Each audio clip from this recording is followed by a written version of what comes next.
welcome to Sstv News. Let's take a close look at the news focus today.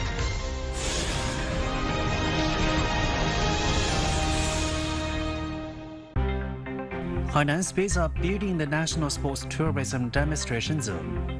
Hong Kong business delegation visited Haikou to seek new cooperation opportunities. Thailand and Laos plan to add 12 border checkpoints to facilitate exports to China.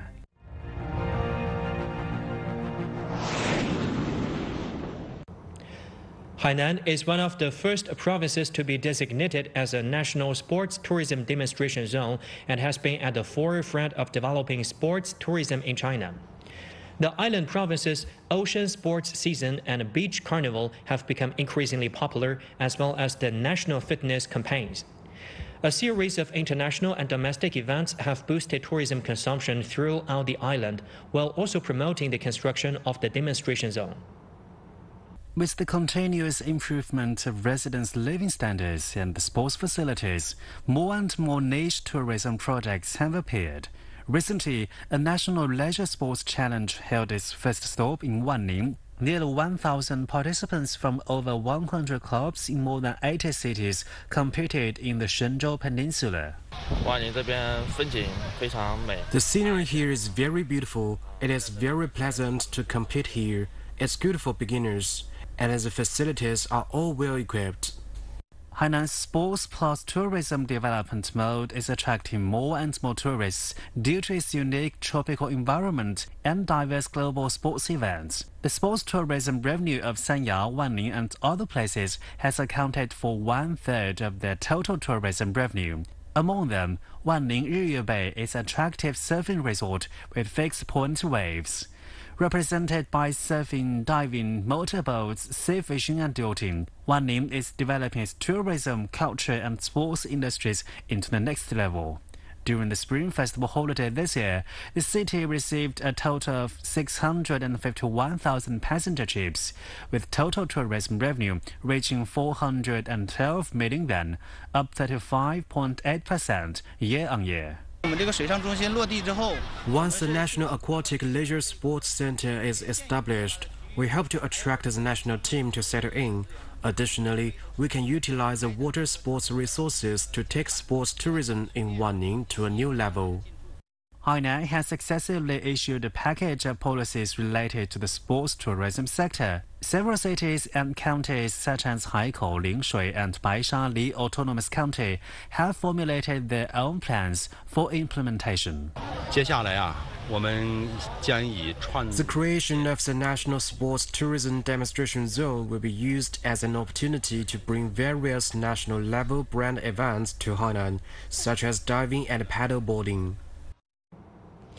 In recent years, Hainan has been accelerating economic cooperation with Hong Kong. With the official resumption of passenger routes between Haikou and Hong Kong, the development space for the two sides has been expanded. Recently, a Hong Kong delegation on legal and sci-tech innovation visited Haikou to seek new opportunities. On the afternoon of March the 18th, a seminar on the opportunities and challenges of Hong Kong's legal and science-tech innovation sectors in the development of the Hainan Free Trade Port was held in Haikou. Relevant enterprises and institutions exchanged experiences and promoted cooperation in professional services. Law is necessary for creating the best business environment. Hainan should be a sample in this field. Therefore, it is important to introduce overseas-related arbitration agencies or regulatory institutions. I plan to lead our teams from Guangdong and Hong Kong to conduct further investigation in the Hainan Free Trade Port, exploring new opportunities. In the future, I look forward to more and better cooperation with Hainan. Since April the 13th, 2018, Hong Kong has set up 2,026 new Hong Kong invested enterprises in Hainan, accounting for 42.4% of Hainan's total newly established overseas invested enterprises. The actual use of Hong Kong investment reached $9.77 billion, accounting for 76% of the total amount of overseas capital actually used in Hainan. Going forward, Hainan will encourage more Hong Kong enterprises to set up their businesses and help create a new pattern of cooperation between the two sides. The cooperation can be carried out on the professional service sector, e-commerce, and logistics in the future. The Hainan Free Trade Port's tax system and talent policies are especially appealing to Hong Kong investors. We are about to formulate policies to open up the professional services sector specifically to Hong Kong, providing support for business growth and talent attraction for the companies settled here. Now let's move on to Hainan News Briefs. The construction of the centralized freight inspection site for Xingang Port and Nangang Port in Haikou is a key project listed in the 14th Five-Year Plan for the development of the Hainan Free Trade Port. The project started on December the 17th last year and is expected to be completed by the end of this year, with an average monthly output value of 130 million yuan. Upon completion, it will significantly improve the service quality as well as vehicle and cargo access efficiency of Hainan. This will enhance navigation stability and provide more convenience for passengers and promote port city integrated development. Huawei's first full-house intelligent experience store that integrates Hainan characteristics was unveiled in Haikou on March 19th. During the 3rd China International Consumer Products Expo, or Hainan Expo, its whole house intelligence technology will be displayed at the No. 8 Domestic Product Pavilion to showcase the transformation from made in China to smart manufacturing in China and drive new consumption upgrades through domestic high-tech.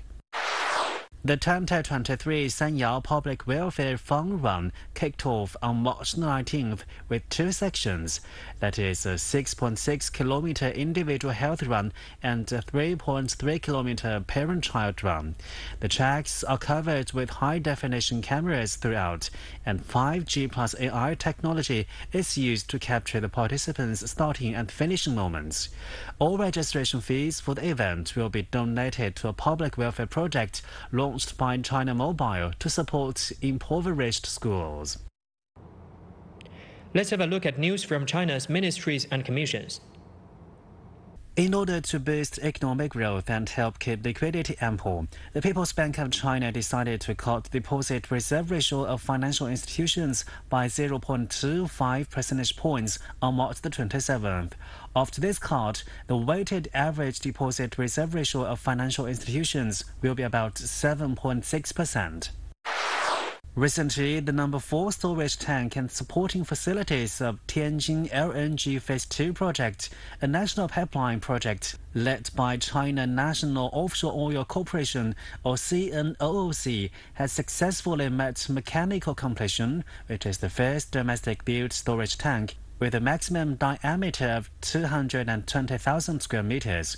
With an outer diameter of 93 meters, the tank project includes 6 220,000 cubic meter storage tanks and supporting facilities. The LNG processing capacity will be 12 million tons per year after the project is put into production, nearly double the current capacity. It is expected to ease the tight natural gas supply in North China in winter and greatly improve the supply guarantee. Currently, Beijing's time-honored catering enterprises are constantly offering new consumption experiences, which is driving consumer demand and promoting growth. In March, people's consumption in Beijing continues to rise, especially in the catering, accommodation, and the film viewing sectors. New consumption forms and trends such as boiling tea on the stove and experiencing rural folk customs have quietly emerged and become increasingly popular, accelerating the recovery of the consumption market. Beijing has its own characteristics, which is to try new ways, just like boiling tea around the stove. When we saw the picture and its online introduction, we felt it is new and interesting. The total consumption of the Beijing market is expected to increase by about 5.5% this year. The business districts, merchants, and brands are taking measures to boost consumption, focusing on improving the quality of products and building a regional dynamic consumption circle. As the economy recovers, the number of customers is about 50% higher than last year. In terms of management, we have developed many innovative dishes. In terms of business ideas, we have opened our minds and cooperated with online platforms. We mainly have two kinds of products. One is about customized dim sum gift box products. As a time-honored brand, we should provide more and better consumption experiences for consumers. For the moment, we are truly confident about the entire year of 2023 and believe that we will have significant growth throughout this year, both in the Beijing market and other markets. Recently, Nansha District of Guangzhou held an event on consumption coupon issuance. It plans to issue 10 million yuan of subsidies to the public, which is expected to indirectly stimulate nearly 100 million yuan in local economic activity. This coupon-based event will run throughout the year with a number of online and offline consumption promotion activities to be held, covering food, accommodation, travel, shopping, and entertainment. We have issued subsidies to benefit the public. It will also fully stimulate the growth of consumption and tourism. This event has not only attracted local residents, but also many tourists from Guangzhou and other areas of the Greater Bay Area. We are developing several tourism products according to the market demand, aiming to encourage increased consumer spending. Let's move on to international news briefs. Recently, the Deputy Minister of Commerce of Thailand and the Minister of Industry and Commerce of Laos discussed promoting economic and trade cooperation between the two countries to achieve the goal of $11 billion in bilateral trade by 2025. During the discussion, the Thai side hoped that the Lao government would consider adding 12 checkpoints in the border areas between the two countries to facilitate Thailand's goods exports to China, especially fruit exports. China Southern Airlines, Xiamen Airlines, and China Eastern Airlines will resume flights to Kota Kinabalu, the capital of Malaysia's state Sabah, on April the 29th, around May and in June or July, respectively, with departures from Shenzhen, Xiamen, and Shanghai. Previously, these flights were suspended in 2020 due to the impact of the pandemic. Sabah's Tourism, Culture and Environment Minister, Dato' Christina Liu, said that this is a good sign and will boost the state's tourism recovery. In recent years, China and Myanmar have enjoyed close trade exchanges with significant increases in border trade data. According to recent statistics released by the Ministry of Commerce of Myanmar, from April 1st, 2022 to March 3rd, 2023, the two sides' border trade volume reached $2.7 billion, a year-on-year increase of more than $500 million, or more than 23%. Indonesia and Singapore have signed a bilateral memorandum of understanding on renewable energy cooperation to facilitate investments in the development of renewable energy manufacturing industries in Indonesia and cross-border electricity trading projects between the two sides. The two countries will facilitate the development of solar farms and battery energy storage systems to supply renewable energy into Indonesia and for energy export, including export of green electricity and when viable, hydrogen and ammonia.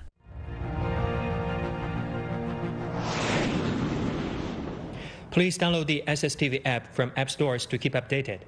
Before we wrap up the day, let's appreciate the beautiful scene of Hainan's flowers. That's all for today's news. Thank you for watching. Good night.